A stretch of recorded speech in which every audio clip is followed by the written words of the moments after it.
1 ಯೋಹಾನ 1ನೇ ಅಧಿಕಾರ 7ನೇ ವಚನ. 1 ಯೋಹಾನ 1:7. ತನ್ನ ಮೂಲಕವಾಗಿ ಎಲ್ಲರೂ ನಂಬುವಂತೆ ಅವನು ಆ ಬೆಳಕಿನ ವಿಷಯದಲ್ಲಿ ಇಲ್ಲ 1 ಯೋಹಾನ.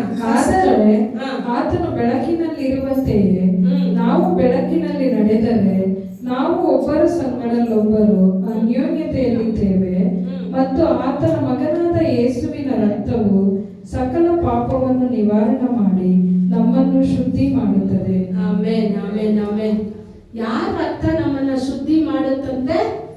ಯೇಸು ಕ್ರಿಸ್ತನ ರಕ್ತ. ಹೋದ ವಾರ ನಾವು ಯಾಜಕ ಕಾಂಡದಲ್ಲಿ ನೋಡಿದ್ವಲ್ಲ, ಯಾವ ರೀತಿ ಆ ಪಕ್ಷಿಗಳಲ್ಲಿ ಒಂದು ಪಕ್ಷಿ ಸಾಯಿಸಲ್ಪಡುತ್ತೆ. ಆ ಒಂದು ಪಕ್ಷಿಯ ರಕ್ತದಲ್ಲಿ ಇನ್ನೊಂದು ಜೀವಂತವಾಗಿರೋ ಪಕ್ಷಿಯನ್ನ ಮುಳುಗಿಸಿದ್ರೆ ಆ ಸತ್ತ ಪಕ್ಷಿಯ ರಕ್ತದಲ್ಲಿ ನಾವೆಲ್ಲ ಜೀವಂತವಾಗಿ ಏನ್ ಮಾಡ್ತೀವಿ? ಪಾಪ ನಿವಾರಣೆಯನ್ನ ಹೊಂದ್ಕೊಳ್ತೀವಿ. ಇಲ್ಲಿ ಹೇಳ್ತಾ ಇದೆ, ಯೇಸು ಕ್ರಿಸ್ತನ ರಕ್ತ ಸಕಲ ಪಾಪಗಳನ್ನ ನಿವಾರಿಸಿ ನಮ್ಮನ್ನ ಶುದ್ಧಿಗೊಳಿಸುತ್ತೆ ಅಂತ ಹೇಳಿ. ಆಗ ಯೇಸು ಕ್ರಿಸ್ತನ ರಕ್ತ ನನ್ನನ್ನ ಶುದ್ಧೀಕರಿಸುತ್ತೆ ಅಂತ ಹೇಳಿ ಮೊದಲು ಯಾರು ವಿಶ್ವಾಸ ಪಡ್ಬೇಕು? ನೀವು ಪಡ್ಬೇಕು, ನೀವು ನಂಬಬೇಕು. ಏನೇ ಕಾರ್ಯ ಇರ್ಲಿ ಯೇಸು ಕ್ರಿಸ್ತನಲ್ಲಿ ಹೇಳಿ. ನಾನು ಅದಕ್ಕೆ ಅಂತ ನೀವು ತಿಳ್ಕೊಬಾರ್ದು ಪ್ರತಿದಿನ ತಪ್ಪು ಮಾಡಿ ಮಾಡಿ ಮಾಡಿ ಮಾಡಿ ಹೋಗಿ ಕ್ಷಮೆ ಕೇಳೋದಲ್ಲ. ಎಷ್ಟಕ್ಕೆಷ್ಟಾಗ ಆಗುತ್ತೋ ನಮ್ಮ ಸ್ವಭಾವಗಳನ್ನ ನಮ್ಮಿಂದ ಏನ್ ಮಾಡ್ಬೇಕು? ದೂರ ತೆಗಿತಾನೇ ಇರ್ಬೇಕು. ಆ ತೆಗಿಬೇಕು ಅಂತ ಹೇಳಿದ್ರೆ ನಾವು ಪ್ರತಿದಿನ ಯೇಸು ಕ್ರಿಸ್ತನ ರಕ್ತದಲ್ಲಿ ಏನ್ ಮಾಡ್ಬೇಕು? ತೊಳೆಯಲ್ಪಡ್ಬೇಕು. ಆತನ ರಕ್ತ ಸಕಲ ಪಾಪಗಳನ್ನ ನೀಗಿಸಿ ನಮ್ಮನ್ನ ಶುದ್ಧೀಕರಿಸುತ್ತೆ ಅಂತ ಹೇಳ್ತಾ ಇದೆ.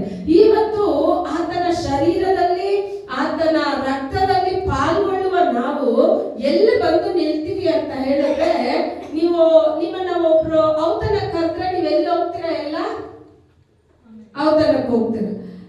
ಮದುವೆನಲ್ಲಿ ನಿಮ್ಗೆ ಹಾಗೆ ಸ್ಟ್ಯಾಂಡಿಂಗ್ ನಲ್ಲೇ ಊಟ ಕೊಟ್ಟು ಕಳಿಸ್ಬಿಡ್ತಾರ? ಇಲ್ಲ. ಏನಾಗ್ತಾರೆ? ನಿಮ್ಗೆಲ್ಲ ಟೇಬಲ್ ಹಾಕ್ತಾರೆ. ಟೇಬಲ್ ಹಾಕಿ ನಿಮ್ಮನ್ನೆಲ್ಲ ಏನ್ ಮಾಡ್ತಾರೆ? ಕೂರಿಸ್ತಾರೆ. ಇದರಲ್ಲಿ ಮನುಷ್ಯರಲ್ಲಿ ಏನ್ ಮಾಡ್ತಾರೆ? VIP ಗಳಿಗೆ ಅಂತ ಒಂದು ಸ್ಥಾನ ಇಟ್ಟಿರ್ತಾರೆ, ನಾರ್ಮಲ್ ಜನರಿಗೆ ಅಂತ ಒಂದು ಸ್ಥಾನ. ಇದು ಮನುಷ್ಯರ ಏನ್ ಹೇಳೋದು? ಬಂತಿನ ಕರೆಕ್ಟಾ? ಇದು ಮನುಷ್ಯ ನೇಮಿಸೋ ಒಂದು ಬಂತಿ. ಅದರಲ್ಲಿ VIP ಇರ್ತಾರೆ, ನಾನ್ VIP ಇರ್ತಾರೆ. ಆದ್ರೆ ಯೇಸು ಸ್ವಾಮಿಯ ರಕ್ತದ ಈ ರಾತ್ರಿ ಭೋಜನದಲ್ಲಿ ಯಾವುದೇ ಒಂದು ತಾರತಮ್ಯ ಇಲ್ಲ. ಇವನು ದೊಡ್ಡವನು, ಇವನು ಚಿಕ್ಕವನು ಅನ್ನೋದೇ ಇಲ್ಲ. ಎಲ್ಲರೂ ಸಮಾನತೆ. ಯೇಸು ಕ್ರಿಸ್ತನಲ್ಲಿ ಏನು? ಎಲ್ಲರೂ ಸಮಾನತೆ. ತಂದೆ ಉನ್ನತ ಸ್ಥಾನ. ತಂದೆಯ ಬಲಗಡೆಯಲ್ಲಿ ಯೇಸು ಕ್ರಿಸ್ತನು, ಆತನ ಬಲಗಡೆಯಲ್ಲಿ ಆತನ ಪ್ರಜೆಗಳು. ಆತನ ಪ್ರಜೆಗಳಾದ ನೀವು. ಅವ್ರು ಯೇಸು ಸ್ವಾಮಿಗೆ ಏನ್ ಇಷ್ಟ ಗೊತ್ತಾ? ಅವ್ರು ಹೇಳ್ತಾರೆ, ನಾನು ಎಲ್ಲಿದ್ದೀನೋ ನೀನ್ ನನಗ್ ಕೊಟ್ಟವರು ಅಲ್ಲೇ ಇರ್ಬೇಕು. ತಂದೆಯಲ್ಲಿ ಆಪ್ಷನ್ ಇಕ್ತಾ ಇದ್ದಾರೆ. ಯೇಸು ಸ್ವಾಮಿಗೆ ತಂದೆ ಕೊಟ್ಟ ಸ್ಥಾನ ಸುಮ್ಗೆ ಅಲ್ಲ. ಯಾವ ಸ್ಥಾನನ ಕೊಡ್ತಾರೆ ಅಂತ ಹೇಳಿದ್ರೆ, ತಂದೆಯ ಬಲಗಡೆಯಲ್ಲಿ ಯೇಸು ಸ್ವಾಮಿಗೆ ಒಂದು ಉನ್ನತ ಸ್ಥಾನ.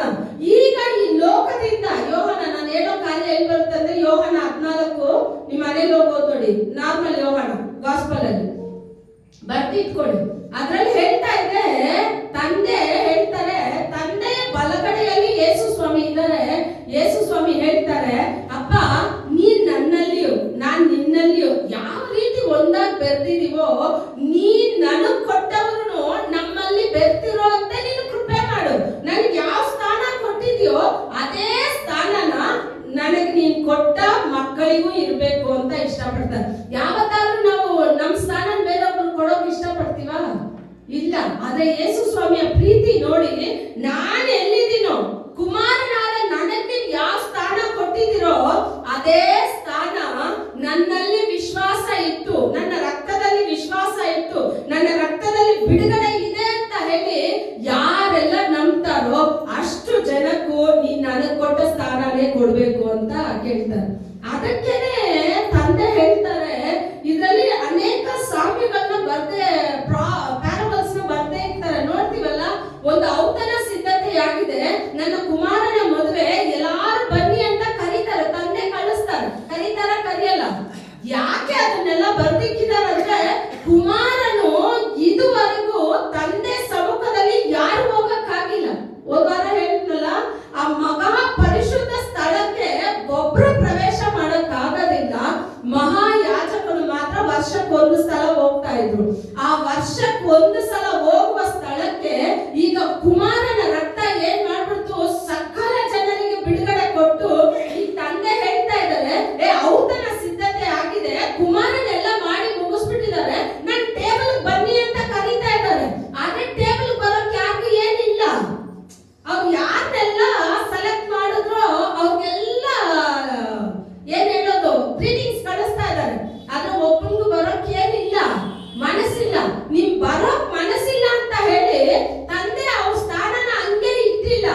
ರೀತಿನಲ್ಲೂ ಮರ ಸುತ್ತಾ ಇದ್ವು, ಕಲ್ಲು ಸುತ್ತಾ ಇದ್ವು, ಎಲ್ಲಿದ್ವೋ ನಮ್ಮನ್ನೆಲ್ಲ ಕರ್ಕೊಂಡ್ ಬಂದು ಎಲ್ಲ ಹಾಕ್ಬಿಟ್ರು ಟೇಬಲ್ ಅಲ್ಲಿ. ಎಲ್ಲ ಹಾಕಿದ್ರು ಟೇಬಲ್ ಅಲ್ಲೇ ಹಾಕಿದ್ರು. ಇವಾಗ ಕೂತಿದ್ದೀರಾ? ಕೂತಿಲ್ಲ. ಇಲ್ಲ ಅಂದ್ರೆ ಎಲ್ಲಿ ನಾವು ಮರ ಸುತ್ತಾ ಇದ್ವು, ಎಲ್ಲಿ ಗಿಡ ಸುತ್ತಾ ಇದ್ವು, ಎಲ್ಲಿ ಹುತ್ತು ಸುತ್ತಾ ಇದ್ವು, ಏನು ಗೊತ್ತು? ಕರೆಕ್ಟಾ? ಸುತ್ತಿದ್ದೀರಾ? ಸುತ್ತಿದ್ರಾ ಇಲ್ವಾ? ಸುತ್ತಿದೀವಿ ತಾನೆ? ಸುತ್ತದ ನಮ್ಮನ್ನೆಲ್ಲ ಆ ಸುತ್ತಿದ ಆ ವ್ಯಕ್ತಿ ನೋಡಿದ್ರೋ ಇಲ್ವೋ, ನನ್ನನ್ನ ಸೃಷ್ಟಿ ಮಾಡಿದ ತಂದೆ ನೋಡ್ಬಿಟ್ರು, ಈ ನೇತ್ರನ ರಕ್ಷಣೆಗೆ ತಂದ್ಬಿಟ್ರೆ ನಾಳೆ ಆರಾಧನೆ ಮಾಡ್ತಾಳೆ, ಕರ್ಕೊಂಡು ಅವಳೇನ್ ಮರ ಸುತ್ತಾ ಇದ್ದಾಳೆ, ತಗೊಂಡ್ ಬಂದು ಟೇಬಲ್ಗೆ ಹಾಕಿದ್ರ ಇಲ್ಲ? ಇವಾಗ ಟೇಬಲ್ ಅಲ್ಲಿ ನಿಂತ್ಕೊಂಡು ಆರಾಧನೆ ಮಾಡ್ತೀರಾ ಇಲ್ಲ? ಎಲ್ಲಾ ಸರ್ವಿಸ್ ಎಲ್ಲ ಆರಾಧನೆ ಮಾಡ್ಬೇಕು. ಏನೋ ದೇವರು ಕೊಟ್ಟ ಕೃಪೆ, ದೇವರು ಕೊಟ್ಟ ಕೃಪೆ. ಆ ಟ್ಯಾಲೆಂಟ್ ನ ಯಾವತ್ತೂ ಹಳ್ಳ ತೊಡಿ ಊತಾಕಿ ಅದ್ರ ಮೇಲೆ ಮಣ್ಣಾಕಿ ಮುಚ್ಚಿಡಬಾರ್ದು. ಆಗ ಉಪಯೋಗ ಬರೋದಿಲ್ಲ. 5 ಕೊಟ್ರೆ ನಿಮ್ಮಲ್ಲಿ 10 ಸಂಪಾದನೆ ಮಾಡೋಷ್ಟು ನಿಮ್ಗೆ ಟ್ಯಾಲೆಂಟ್ ನ ಆತ್ಮಸ್ವರೂಪ ಕೊಡ್ತಾನೆ, ಮನುಷ್ಯ ಕೊಡೋದಲ್ಲ. ಆಗ ನೀವೇನ್ ಮಾಡ್ಬೇಕು? ಅದನ್ನ ಉಪಯೋಗ ಮಾಡೋ ಕಾರ್ಯದಲ್ಲಿ ಬಂದ್ಬಿಡ್ಬೇಕು. ಆ ರೀತಿ ಇದ್ದ ಸ್ಥಳ ಖಾಲಿ ಆಗಿದ್ದಿದೆ. ತಂದೆ ಹೇಳ್ತಾರೆ, ನನ್ ಕುಮಾರ ಎಲ್ಲ ಮಾಡಿ ಮುಗಿಸಿದಾನೆ, ಹೋಗಿ ಕರ್ಕೊಂಡ್ ಬಾ, ಎಲ್ಲಾರು ಕರ್ಕೊಂಡ್ ಬಾ ಅಂತ ಹೇಳ್ತಾರೆ. ಆಗ ಟೇಬಲ್ ತುಂಬಾ ಯಜಮಾನ ಬಂದು ನೋಡ್ತಾರೆ, ಆ ಔತಣ ಸ್ಥಳ ಎಲ್ಲ ತುಂಬಿಟ್ಟಿದೆ, ಜನಗಳು ಸಾಕಾದಂಗೆ ತುಂಬಿಟ್ಟಿದ್ದಾರೆ. ಸಂತೋಷ ಆಯ್ತು. ಅದ್ರಲ್ಲಿ ಒಬ್ಬ ಮಾತ್ರ ಏನ್ ಮಾಡಿದ್ದಾನೆ? ಏನ್ ಹಾಕಿಲ್ಲ. ಯಾವ ಹೊಸ ಬಟ್ಟೆ?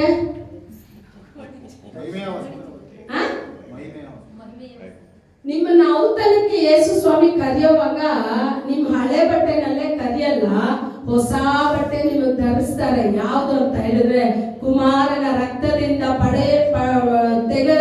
ಪಡೆದುಕೊಂಡ ಹೊಸ ವಸ್ತ್ರವನ್ನ ಧರಿಸ್ತಾರೆ.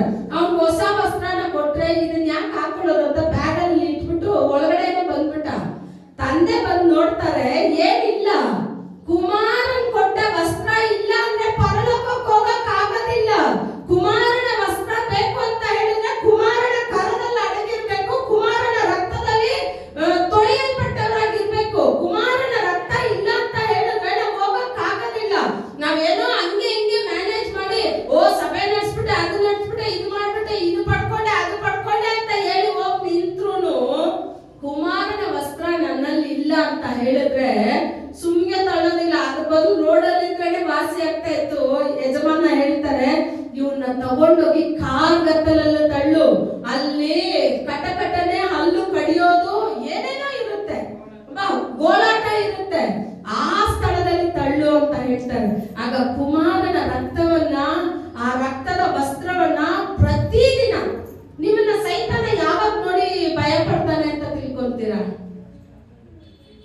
ನೀವು ಆರಾಧನೆ ಮಾಡುವಾಗ ಭಯ ಬೀಳ್ತಾನ? ಪ್ರಾರ್ಥನೆ ಮಾಡುವಾಗ ಭಯ ಬೀಳ್ತಾನ? ನೀವು ಪ್ರಾರ್ಥನೆ ಮಾಡುವಾಗ್ಲೂ ನಿಮ್ಮ ಮೇಲೆ ಆ ಯೇಸು ಕ್ರಿಸ್ತನ ರಕ್ತದ ವಸ್ತ್ರ ಇದ್ರೇನೆ ಅವ್ನು ಭಯ ಬೀಳ್ತಾನೆ. ಇವನ್ ಸಾಧಾರಣ, ಯಾಕಂದ್ರೆ ಸತ್ಯವೇದದಲ್ಲಿ ಇದೆ, ನಾನು ಯಾವ್ದು ಸುಮ್ಗೆ ಹೇಳೋದಿಲ್ಲ.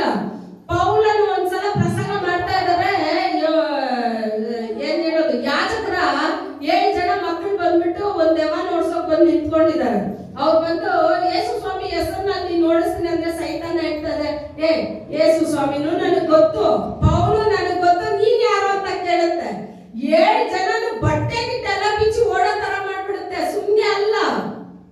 ಅರ್ಥ ಆಯ್ತಾ? ಯೇಸು ಸ್ವಾಮಿ ಹೆಸರನ್ನ ಇಟ್ಕೊಂಡು ಮಾತ್ರ ನಾನು ಪ್ರಾರ್ಥನೆ ಮಾಡ್ಬಿಟ್ರೆ ಆಗೋದಿಲ್ಲ. ಬಾಯಲ್ಲ, ಸೈತಾನನು ನೋಡುವಾಗ ನಮ್ಮ ಮೇಲೆ ಆತನ ರಕ್ತ ಇರ್ಬೇಕು, ಆತನ ರಕ್ತದ ಮಹಿಮೆಯ ವಸ್ತ್ರ ಇರ್ಬೇಕು. ವಸ್ತ್ರನ ನೋಡಿದ ತಕ್ಷಣನೇ ಹೇಳ್ಬೇಕು, ಈ ಮನುಷ್ಯ ಯೇಸು ಕ್ರಿಸ್ತನ ರಕ್ತದಿಂದ ತೊಳೆಯಲ್ಪಟ್ಟಿದ್ದಾನೆ. ಈತನು ಪ್ರಾರ್ಥನೆ ಮಾಡಿದ್ರೆ ಆಕಾಶ ಇಳಿಯುತ್ತೆ. ಇಳಿಯುತ್ತಾ ಇಲ್ವಾ? ನಮ್ಗೆ ಆಕಾಶ ಇಳಿಯೋದು ಬೇಡ, ಚೇರ್ ಇಳಿಯೋದು ಬೇಡ, ಡೋರ್ ಇಳಿಯೋದು ಬೇಡ ಅಂತ ಹೇಳಿದ್ರೆ ಏನು ಮಾಡಕ್ಕಾಗದಿಲ್ಲ. ಯೇಸು ಕ್ರಿಸ್ತನ ಕರದಲ್ಲಿ ಪ್ರತಿದಿನ ನಿಮ್ಮನ್ನಿಟ್ಟು ನೋಡ್ತಾ ಇದ್ದಾರೆ. ತಂದೆ ಬಯಸ್ತಾ ಇದ್ದಾರೆ, ನನ್ನ ಮಗಳು ನನ್ನ ಸಮ್ಮುಖನ ಇಷ್ಟ ಪಡ್ಬೇಕು. ನಾನೇ ಹೇಳ್ತೀನಿ, ಇವಾಗ ನೀವೆಲ್ಲೋ ಊರ್ಗ್ ಹೋಗ್ಬಿಟ್ಟು ಬರ್ತೀರಾ, ಸರಿನಾ? ಇವಾಗ ಎಲ್ಲರೂ ತಂದೆ ತಾಯಿ ಮಕ್ಳೆಲ್ಲ ಇಲ್ಲೇ ಇದ್ದಾರೆ. ಇವಾಗ ಲೋಹಿತ್ ಬ್ರದರು, ಲತಾ ಅವ್ರ ಮಕ್ಳು ದೂರ ಇದ್ದಾರೆ. ಸರಿ, ಇವಾಗ ಊರ್ಗ್ ಹೋಗ್ತೀರಾ ನೀವಿಬ್ರು. ಹೋದ ತಕ್ಷಣನೇ ನಿಮ್ ಮಕ್ಕಳು ಬಂದು ನಿಮ್ಮನ್ನ ತಪ್ಕೊಂಡು, ಅಪ್ಪ ಅಮ್ಮ ಹೆಂಗಿದ್ದೀರಾ ಅಂತ ಕೇಳಿದ್ರೆ ನಿಮ್ಗೆ ಸಂತೋಷ ಆಗುತ್ತಾ? ಓಡ್ ಬಂದು ನಿಮ್ಮ ಕೈಯಲ್ಲಿ ಏನು ಕವರ್ ಇಲ್ಲ ಅಂತ ಹೇಳಿದ ತಕ್ಷಣ ಯಾಕೆ ಬಂದೆ ಅಂತ ಕೇಳಿದ್ರೆ ಸಂತೋಷ ಆಗುತ್ತಾ? ಯಾವಾಗ ಸಂತೋಷ ಆಗುತ್ತೆ? ಅಷ್ಟು ದಿನ ನೋಡಿಲ್ಲ. ಅದೇ ತರನೇ ನೀವು ಅಪ್ಪ ಸಮ್ಮುಖಕ್ಕೆ ಬಂದಾಗೆಲ್ಲ ಅಪ್ಪ ನನ್ಗೆ ಇದನ್ನ ಬದಲಾಯಿಸು, ಅಪ್ಪ ನನ್ಗೆ ಇದು ಕೊಡು, ನನ್ಗೆ ಅದು ಕೊಡು ಅಂತ ಪೆಟಿಷನ್ ಇಡ್ತಾ ಇದ್ರೆ ತಂದೆ ಏನ್ ಹೇಳ್ತಾರೆ ಗೊತ್ತಾ? ಇವ್ನು ನನ್ನ ಸಮ್ಮುಖಕ್ಕೆ ಬರೋದೇ ಹೆಚ್ಚು, ಬಂದಾಗ ಒಂದು 10 ನಿಮಿಷ ನನ್ನ ಹತ್ರ ಪ್ರೀತಿಯಿಂದ ಮಾತಾಡೋದಿಲ್ಲ, ಇವನ್ ಕಾರ್ಯನೇ ಇಡ್ತಾನೆ ಅಂತ ಹೇಳಿ ತಂದೆ ದುಃಖ ಪಡ್ತಾರೆ. ನಾವು ತಂದೆ ಬಳಿ ಹೋಗೋವಾಗೆಲ್ಲ ಅಪ್ಪ ನಿಮ್ಮ ಆಸೆ ಏನು, ನಿನ್ ಬಯಕೆ ಏನು, ನೀನೇನ್ ಬಯಸ್ತಾ ಇದೆಯಾ, ನಾನು ಏನ್ ಮಾಡ್ಬೇಕು ಅಂತ ಇಷ್ಟಪಡ್ತಾ ಇದ್ಯಾ, ನೀವ್ ತಿಳ್ಕೋಬಾರ್ದು. ದೇವರ ಮಕ್ಕಳಾದ ನೀವು, ಯಾಜಕರಾದ ನಾವು, ನೀವು ಹೋಗಿ ಹಳೆ ಒಡಂಬಡಿಕೆನಲ್ಲಿ ನೋಡಿ, ಎಲ್ಲ 12 ಗೋತ್ರದಲ್ಲಿ 11 ಗೋತ್ರಕ್ಕೂ ಸ್ವತಂತ್ರ ಕೊಡ್ಬೋದು. ಯಾರಿಗೆ ಸ್ವತಂತ್ರ ಅನ್ನೋದೇ ಇಲ್ಲ ಗೊತ್ತಾ? ಲೇವಿ ಗೋತ್ರಕ್ಕೆ. ಯಾಕೆ ಅಂದ್ರೆ ದೇವ್ರು ಹೇಳ್ತಾರೆ ಲೇವಿ ಗೋತ್ರಕ್ಕೆ ಸ್ವತಂತ್ರ ನಾನೇ. ಲೇವಿ ಬಂದ್ಬಿಟ್ಟು ಜನಗಳನ್ನ ನಂಬಿಯೋ, ನಾವು ಸೇವಕರಾದ ನಾವು ನಿಮ್ಮನ್ನ ನಂಬಿಯೋ, ಸಭೆನ ನಂಬಿಯೋ, ಇಲ್ಲ ಆಚೆ ಇರೋರ್ನ ನಂಬಿಯೋ ಅಲ್ಲ. ಪ್ರತಿ ದಿನ ನಮ್ ಕಣ್ಣು ಎಲ್ಲಿ ಹೋಗ್ಬೇಕಂದ್ರೆ ಪರಲೋಕ ತಂದೆ ಕಡೆ ಹೋಗ್ಬೇಕು. ನನ್ನ ಘೋಷಣೆ, ನನ್ನ ನಡೆಸೋದು, ನನ್ನನ್ನ ದಿನನಿತ್ಯ ಕಾದು ಬರೋದು ಯಾರು ಅಂತ ಹೇಳಿದ್ರೆ ನೀನೇ ತಂದೆ. ನಾಳೆ ಊಟಕ್ಕಿದೆಯೋ ಇಲ್ವೋ ಚಿಂತೆ ಬೇಡ, ಒಂದು ಗೊತ್ತು, ನೀನ್ ನನ್ನ ಸ್ವತಂತ್ರ, ನನ್ನ ನಡೆಸೋಕೆ ನೀನು ಮಾತ್ರನೇ ಸಾಧ್ಯ. ನಮ್ ಕಣ್ಣು ಎಲ್ಲಿ ಇರ್ಬೇಕು ಅಂತ ಹೇಳಿದ್ರೆ ಆ ಪರಲೋಕ ತಂದೆ ಕಡೆ. ಅದನ್ನೇ ದೇವರ ಮಕ್ಕಳಲ್ಲಿ ದೇವ್ರು ಇವತ್ತು ಬಯಸ್ತಾ ಇದ್ದಾರೆ. ನೀನ್ ಬಾ, ನನ್ನ ಹೃದಯದಲ್ಲಿ ಸ್ವಲ್ಪ ಕಾರ್ಯ ಇದೆ, ನಾನು ಹೇಳ್ತೀನಿ ಅಂದ್ರೆ ನಿಮ್ ಕಾರ್ಯಗಳನ್ನೆಲ್ಲ ಪಟ ಪಟ ಪಟ ಪಟ ಅಂತ ಸುರಿದು ಬಿಡೋದು. ಕಣ್ಣೀರ್ನ ಸುರಿಸಿ ಮ್ಯಾಟ್ ನಿಂತೋಗಿದ್ದೆ ಕಡಿಮೆ. ಆದ್ರೆ ಒಂದು ಸಲ ನಾನು ಕೂತ್ಕೊಂಡು ಅಪ್ಪ ನಿನ್ನ ಆಸೆ ಏನು, ನಿನ್ ಬಯಕೆ ಏನು, ನಾನು ನಿನ್ಗೆ ಏನ್ ಮಾಡಕ್ ನೀನ್ ಇಷ್ಟ ಪಡ್ತಾ ಇದೀಯಾ ಅಂತ ಹೇಳಿದ್ರೆ ಆಗ ತಂದೆ ನಿಮ್ಮ ಹತ್ರ ಮಾತಾಡ್ತಾರೆ. ನೋಡಿ ಇಲ್ಲಿ ಅಳಿದೋಗ ಆತ್ಮಗಳಿದೆ, ನೀನ್ ಪ್ರೇಯರ್ ಮಾಡು, ನಾನು ಅವ್ರಿಗೆ ರಕ್ಷಣೆ ಕೊಡೋಕೆ ಇಷ್ಟಪಡ್ತೇನೆ. ನಿಮಗ್ ಗೊತ್ತಾ, ಯೋನ ಪ್ರವಾದಿಗೆ ಸುಮ್ಗೆ ಅಲ್ಲ, ನಿನೆವೆ ಪಟ್ಟಣನ ಇನ್ನು 40 ದಿವಸದಲ್ಲಿ ದೇವ್ರು ನಾಶ ಮಾಡ್ಬೇಕು. ಯಾಕಂದ್ರೆ ಅದ್ರ ಪಾಪ ಅಷ್ಟಿದೆ. ನಾಶ ಮಾಡೋದು ದೇವ್ರೆ, ಅದನ್ನ ಬಿಡಿಸೋ ಶಕ್ತಿನೂ ದೇವರಲ್ಲಿ ಮಾತ್ರನೇ ಇದೆ. ಆದ್ರೆ ದೇವರು ಅದನ್ನ ಬಿಡಿಸ್ಬೇಕು ಅಂತ ಹೇಳಿದ್ರೆ ದೇವರು ಒಂದು ಮನುಷ್ಯನನ್ನ ಹುಡುಕ್ತಾ ಇದ್ದಾರೆ. ಅದಕ್ಕೆ ಬರೋ ದಂಡನೆನ ಒಂದ್ ವೇಳೆ ಅದಕ್ಕೆ ತಿಳಿಸ್ಕೊಟ್ಬಿಟ್ರೆ ಅವನು ತನ್ನ ದಂಡನೆಯಿಂದ ಅವನು ತನ್ನನ್ನ ತಗ್ಗಿಸ್ಬಿಟ್ರೆ ಆ ಜನಗಳಿಗೆ ನಾನು ಬಿಡುಗಡೆ ಕೊಟ್ಬಿಡ್ತೀನಿ. ಇದೇ ದೇವರು ಬಯಸೋದು. ನಿಮ್ಮಿಂದ ದೇವರು ಬಯಸೋ ಕಾರ್ಯ ಯಾವುದು ಅಂತ ಹೇಳಿದ್ರೆ ನೀವು ತಂದೆ ಬಳಿಯಲ್ಲಿ ಬಂದು ನೀವು ಕೇಳೋಕ್ ಸ್ಟಾರ್ಟ್ ಆದಾಗ ಆತನ ಹೃದಯದಲ್ಲಿರೋ ಆಸೆನ ನಿಮ್ಮ ಹತ್ರ ಮಾತಾಡಕ್ಕೆ ಇಷ್ಟಪಡ್ತಾರೆ. ಎಷ್ಟು ಜನ ದೇವ್ರು ಮಾತಾಡ್ಬೇಕು ಅಂತ ಇಷ್ಟಪಡ್ತೀರಾ? ಮಾತಾಡದೇ ಇರೋ ದೇವ್ರನ್ನೆಲ್ಲ ಆರಾಧಿಸ್ತಾ ಇಲ್ಲಪ್ಪ. ಶಕ್ತಿ ಇಲ್ಲದೆ ಇರೋ ದೇವ್ರನ್ನೆಲ್ಲ ಆರಾಧಿಸ್ತಾ ಇಲ್ಲ. ನಿನ್ನೆ ಇಂದು ನಾಳೆ ಎಂದು ಮಾರ್ಪಡದ ಸರ್ವಶಕ್ತನಾದ ಯೇಸು ಕ್ರಿಸ್ತನನ್ನ ಆರಾಧನೆ ಮಾಡ್ತಾ ಇದೀವಿ. ಮುಕ್ತಾಯನೇ ಇಲ್ಲದೆ ರಾಜ್ಯದಲ್ಲಿ ಕುಳಿತು ಸಿಂಹಾಸನದಲ್ಲಿ ಕೂತಿರೋ ಒಂದು ದೇವರು ಯಾರಂತ ಹೇಳಿದ್ರೆ ಏಕೈಕ ದೇವರು, ಸರ್ವಶಕ್ತನು ಯೇಸು ಕ್ರಿಸ್ತನು, ತಂದೆಯಾದ ದೇವರು. ಅಂತ ಒಳ್ಳೆ ದೇವರನ್ನ ಆರಾಧನೆ ಮಾಡ್ತಾ ಇದೀವಿ ನಾವು. ಯೋನನ ಕಳಿಸಿದ್ದು ದೇವ್ರಿಗೆ ಏನಂದ್ರೆ ಆ ಜನಗಳನ್ನ ರಕ್ಷಣೆ ಮಾಡ್ಬೇಕು, ದೇವ್ರ ದಂಡನೆನೂ ಕೊಡ್ಬೇಕು. ಎರಡು ದೇವ್ರ ಕರ್ತಲ್ಲೇ ಇದೆ. ಆದ್ರೆ ದೇವ್ರಿಗೆ ಏನಂದ್ರೆ ಒಂದ್ ವೇಳೆ ಮನಸ್ಸಾಂತರಗೊಳ್ತಾರೆ. ಇವ್ನಿಗೇನ್ ಗೊತ್ತಾ, ನೀನ್ ನನ್ನನ್ನು ಕಳಿಸ್ತೀಯ, ನಾನು ಹೋಗಿ ಅಲ್ಲಿ ಹೇಳಿದ ತಕ್ಷಣ ನೀನ್ ನಾನ್ ಹೇಳಿದ್ದು ಅವ್ನಿಗೇನಂದ್ರೆ ಅವ್ನು ಹೇಳಿದ ವಾಕ್ಯ ನೆರವೇರ್ಬೇಕು. ಕೆಲವೊಬ್ಬರು ಹಂಗೆ ತಾನೆ, ನೀನ್ ಇನ್ನು 3 ದಿವಸದಲ್ಲಿ ಸತ್ತೋಗ್ತೀಯ ಅಂದ್ರೆ ಅವನೇನೋ ದುಃಖ ಪಟ್ಟು ಏನೋ ಕನಿಕರ ಪಡ್ಕೊಂಡು ಜೀವಂತ ಬಂದ್ರೆ ಕೋಪ. ನಾನು ಅವ್ನು ಸತ್ತೋಗ್ತಾನೆ ಅಂತ ಹೇಳಿದೆ, ನೀನೇನು ಅವನಿಗೆ ಜೀವ ಕೊಟ್ಟೆ. ಕೆಲವೊಬ್ರು ಇದ್ದಾರೆ, ಇಂಥ ಸೇವಕರು, ಇಂಥ ಪ್ರವಾದಿಗಳು ಇದ್ದಾರೆ, ನಿಮಗೆ ಗೊತ್ತಿಲ್ಲ. ಅರ್ಥ ಆಯ್ತಾ? ಯೋನಾಗ್ ಏನಂದ್ರೆ ನಾನು ಹೇಳಿದ್ರೆ ತಾನೇ ನೀನ್ ರಕ್ಷಣೆ ಕೊಡ್ತೀಯ, ನಾನು ಹೇಳೋದಿಲ್ಲ ಹೋಗು. ಆದ್ರೆ ದೇವ್ರಿಗೆ ಏನಂದ್ರೆ ಹೆಂಗಾದ್ರೂ ನಿನೆವೆನಲ್ಲಿ ಒಂದು ಸುದ್ದಿ ಹೋಗ್ಬೇಕು. ಆ ಜನ ಮನಸ್ಸಾಂತರಗೊಂಡ್ಬಿಟ್ರೆ ನಾನು ಅವ್ರಿಗೆ ರಕ್ಷಣೆ ಕೊಟ್ಬಿಡ್ತೀನಿ. ಏನೋ ಒಂದು ಮಾಡಿ ಅವ್ನು ಏನೇನೋ ಪಲ್ಟಿ ಮಾಡ್ತಾನೆ, ಅದು ಹೇಳೋಕೆ ಸಮಯ ಇಲ್ಲ. ಎಲ್ಲ ಮಾಡಿದ್ರು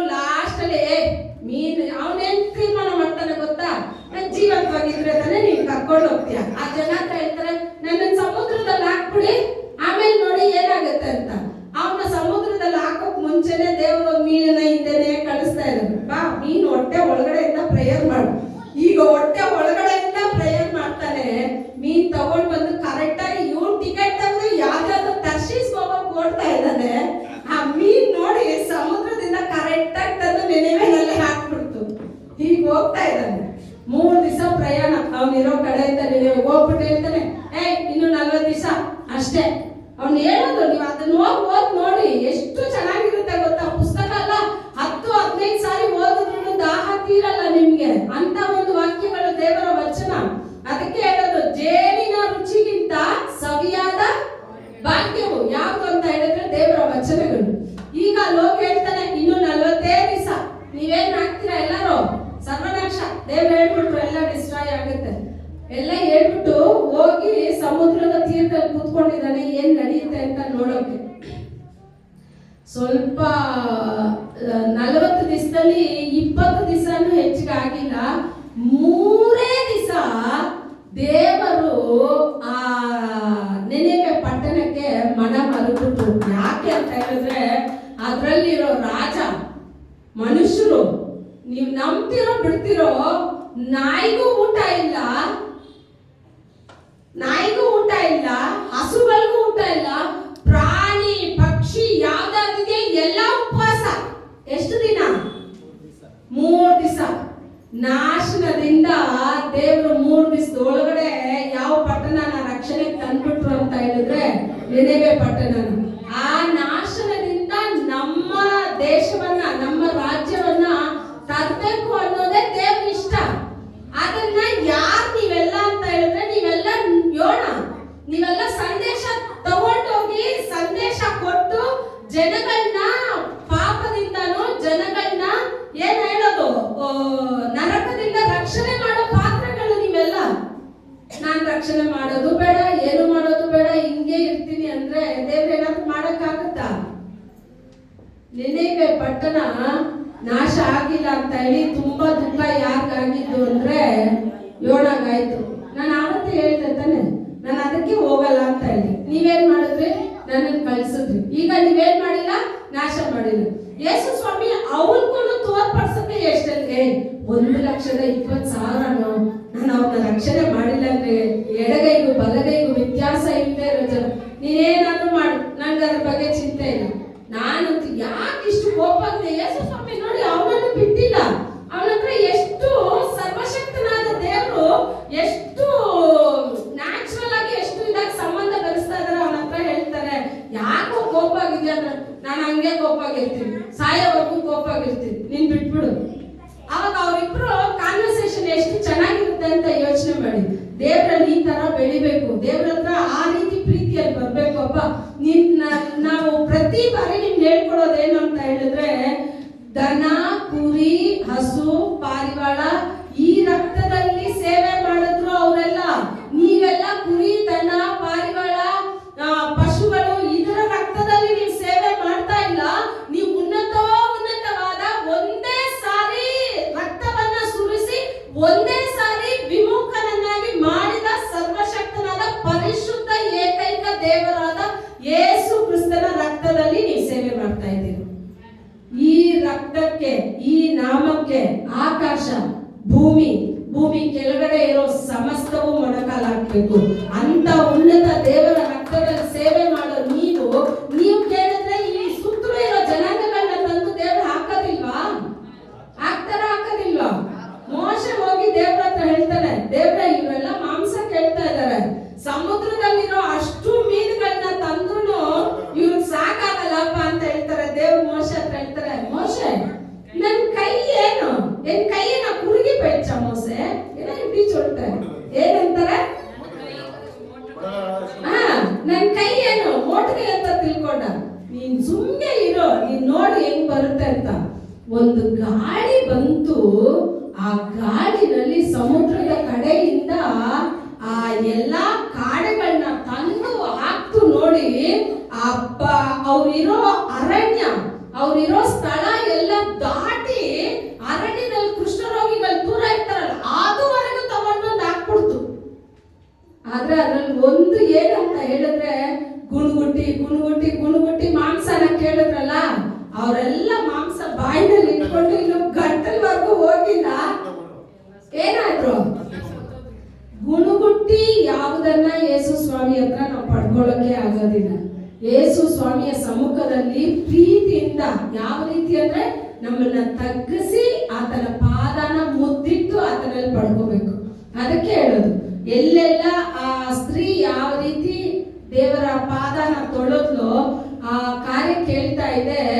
ಈ ಸಂದೇಶ ಎಲ್ಲೆಲ್ಲ ಪ್ರಸಂಗ ಹೇಳಲ್ಪಡುತ್ತೋ ಅಲ್ಲೆಲ್ಲ ಈ ಸ್ತ್ರೀಯ ಬಗ್ಗೆನೂ ಮಾತಾಡುತ್ತೆ. ಯಾಕೆ ಅಂತ ಹೇಳಿದ್ರೆ ಅವಳು ನನ್ನ ಹೃದಯನ ಜಯಿಸ್ಬಿಟ್ಟಿದ್ದಾಳೆ. ನೀವೇ ಯೋಚನೆ ಮಾಡಿ, ನೀವು ತಂದೆ ಹೃದಯನ ಜಯಿಸ್ಬಿಟ್ರೆ, ನೀವು ಯೇಸು ಸ್ವಾಮಿ ಹೃದಯನ ಜಯಿಸ್ಬಿಟ್ರೆ, ನೀವು ಹೋಗಿ ಅದಕ್ಕೆ ಇದಕ್ಕೆ ಫಸ್ಟ್ ಪ್ರೇಯರ್ ಮಾಡೋಕ್ಕಿಂತ ನೀವು ನಿಮ್ಮ ತಂದೆ ಸಂಬಂಧನ ಏನ್ ಮಾಡಿ ಸ್ಥಿರಪಡಿಸಿ. ಅದೇ ತಾನೇ ಹೇಳ್ತಾ ಇದೆ ಸತ್ಯವೇದ. ಏನ್ ಹೇಳ್ತಾ ಇದೆ? ಮೊದಲಾவது என்னுடைய ರಾಜ್ಯತೆಯು ಫಸ್ಟ್ ನೀವೇನ್ ಮಾಡ್ಬೇಕು? ದೇವರ ಸಮ್ಮುಖ, ದೇವರ ನೀತಿ, ದೇವರಲ್ಲಿರೋ ಸಂಬಂಧನ ಇಷ್ಟಪಡ್ಬೇಕು. ನಿನ್ನ ದಾರಿ ತಂದೆಗೆ ಮೆಚ್ಚುಗೆಯಾಗಿ ಬದಲಾಗ್ಬಿಟ್ರೆ ಶತ್ರುಗಳನ್ನು ನಿಮ್ಗೆ ಏನ್ ಮಾಡ್ತಾರಂತೆ? ನಾವ್ ಯಾವ ಶತ್ರುಗಳನ್ನ ಕೇಳ್ಬೇಕು ಗೊತ್ತಾ? ಏನಪ್ಪ ಯಾವಾಗ್ಲೂ ಆರೆಂಜ್ ಕಲರ್ ಫ್ಲಾಗ್ ಇಟ್ಕೊಂಡೆ ಘೋಷಣೆ ಮಾಡ್ತಾನಲ್ಲ, ಸತ್ಯವೇದ ಎತ್ತಬೇಕು. ಯಾಕಂದ್ರೆ ನೀನ್ ಹೇಳಿದ್ಯಾ, ಅವ್ರು ನಮ್ಮನ್ನ ಶತ್ರುವಾಗಿ ನೋಡ್ತಾರೆ. ವಚನ ಹೇಳ್ತಾ ಇದೆ, ನೀನ್ ನನಗ್ ಫ್ರೆಂಡ್ ಆಗು, ನಿನ್ ಶತ್ರುಗಳನ್ನ ತಂದು ನಾನು ಹಾಕ್ತೀನಿ ಅಂತಾರೆ. MLA MP ಎಲ್ಲ ಬಂದ್ರೆ ಹೆಂಗಿರುತ್ತೆ ನಮ್ ಸಭೆಗೆ? ಇಷ್ಟಪಟ್ಟಿದ್ರೆ, ನಾನಂತೂ ಇಷ್ಟಪಡ್ತೀನಪ್ಪ. ಎಲ್ಲ MP MLA ಗಳೆಲ್ಲ ಬರ್ಬೇಕು, ಕೂತ್ಕೋಬೇಕು. ನೋಡು, ನಾನು ಆರಾಧನೆ ಮಾಡೋ ದೇವ್ರು ದೊಡ್ಡವ್ರು, ನಾ ಪ್ರಸಂಗ ಮಾಡ್ತೀನಿ, ನೀನ್ ಕೇಳು. ನಾನ್ ದೇವ್ರಲ್ಲಿ ಕೇಳೋದು ಅದೇನೆ. ವ್ಯತ್ಯಾಸ ಎಂತ ವ್ಯಕ್ತಿಗಳಾಗಿದ್ರು ಬಂದು ಕೂತ್ಕೋಬೇಕು. ಯಾರ ವಚನ ಕಿವಿ ಕೊಡ್ಬೇಕಂದ್ರೆ ಸತ್ಯವೇದದ ವಚನಕ್ಕೆ ಕಿವಿ ಕೊಡ್ಬೇಕು. ದೇವ್ರು ಹೇಳ್ತಾ ಇದ್ದಾರೆ, ನೀವು ಬಯಸಿ, ನೀವು ಇಷ್ಟಪಡಿ, ಅಪ್ಪ ನಾನ್ ನಿನಗೆ ಮೆಚ್ಚುಗೆಯಾಗಿ ಬದಲಾಗ್ತೀನಿ, ನನ್ನ ಶತ್ರುಗಳನ್ನೆಲ್ಲ ಮಿತ್ರಗಳನ್ನಾಗಿ ಮಾಡಿ ನೀನೇನ್ ಮಾಡು. ಶತ್ರು, ನಮಗ್ ಶತ್ರು ಯಾರಂದ್ರೆ ಹೆಂಡತಿನ ಕಂಡ್ರೆ ಗಂಡನಿಗೆ ಶತ್ರು, ಗಂಡನ ಕಂಡ್ರೆ ಹೆಂಡತಿಗೆ ಶತ್ರು, ಅಪ್ಪ ಅಮ್ಮನ ಕಂಡ್ರೆ ಮಕ್ಕಳಿಗೆ ಶತ್ರು. ಈ ಶತ್ರುಗಳಾಗಿರ್ಬಾರ್ದು. ನಾವೆಲ್ಲ ಒಂದೇ ಕುಟುಂಬ, ಒಂದೇ ಸ್ಥಳ, ಒಂದೇ ಐಕ್ಯ. ಆದ್ರೆ ನಮ್ ಶತ್ರು ಯಾರು ಅಂತ ಹೇಳಿದ್ರೆ, ಯಾರೆಲ್ಲ ದೇಶದಲ್ಲಿ ಯೇಸು ಸ್ವಾಮಿನ ಅರಿದೇ ಇದ್ದಾರೋ ಅಷ್ಟು ಜನನು ಯಾರು ಶತ್ರುಗಳು. ನಾವ್ ಕೇಳ್ಬೇಕು, ಅಪ್ಪ ನಮ್ಮ ರಾಜ್ಯದಲ್ಲಿ ಆಳ್ವಿಕೆ ಮಾಡೋರ್ನ ತಂದಾಕು, ಒಳ್ಳೆ ಒಳ್ಳೆ ಡಾಕ್ಟರ್ನ ತಂದಾಕು, ಫ್ರೀ ಟ್ರೀಟ್ಮೆಂಟ್ ಬರ್ಲಿ ನಮ್ ಸಭೆಯಿಂದ. ಯಾಕೆ ಕೇಳ್ಬಾರ್ದು ನೀವೆಲ್ಲ? ನಮಗ್ ಕೇಳೋಕೆ ಕಷ್ಟ. ನಾವ್ ಡಾಕ್ಟರ್ನ ಎಲ್ಲಿ ಕೇಳೋದು? ಸೋಲ್ಜರ್ನ ಕೇಳಿ, ಕೊಡಲ್ವಾ ದೇವ್ರು? ಕೊಡ್ತಾರೆ.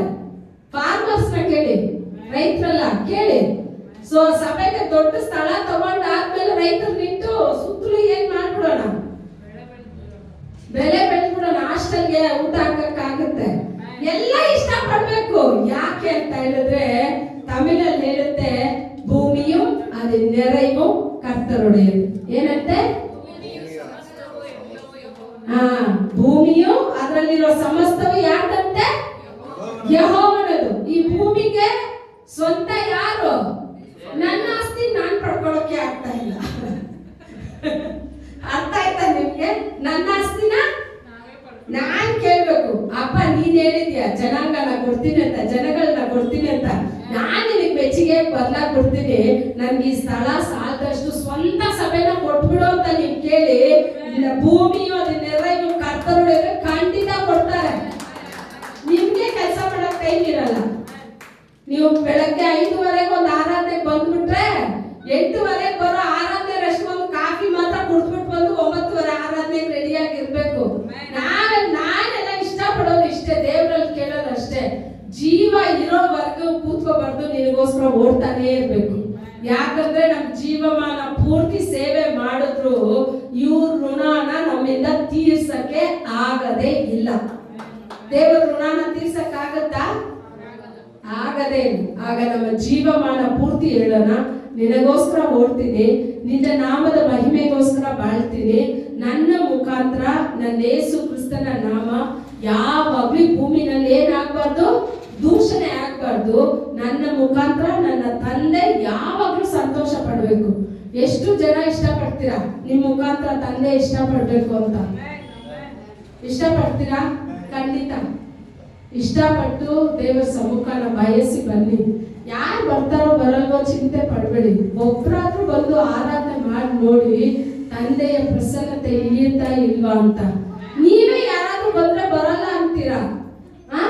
ನಾ VIP ಅಲ್ಲ, ಕೋಟೀಶ್ವರನೂ ಅಲ್ಲ. ಆದ್ರೆ ಸಮಸ್ತ ಭೂಮಿಯನ್ನೇ